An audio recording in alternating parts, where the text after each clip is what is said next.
Takže jsou tady takovýhle hotelové komplexy. Těch je tady asi 10. Jsou pojmenovaný. Dohromady tady přes 600 pokojů. Náš pokoj třeba vypadá takto. Tady zavřu dveře.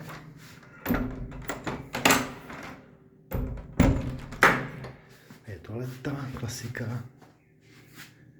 Jedna místnost. Zrcadlo. Záchod s koupelnou. Taková místnost. Ve stavěnou skříní. Druhá místnost, kde tady teďka chrápe prcek, tady musím být ticho.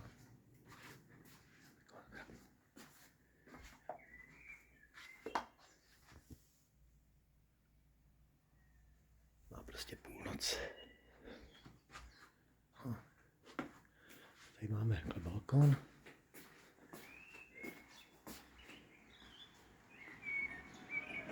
Tak, to jsou právě tady ty budovy takhle. Těch tady asi opravdu 10, těch je tady možná víc ještě. Možná 20 těch je třeba tady. A tady zadem máme hnedka takhle. Není to vidět, máme takové moře. Asi 30 sekund, 40 sekund máme moře.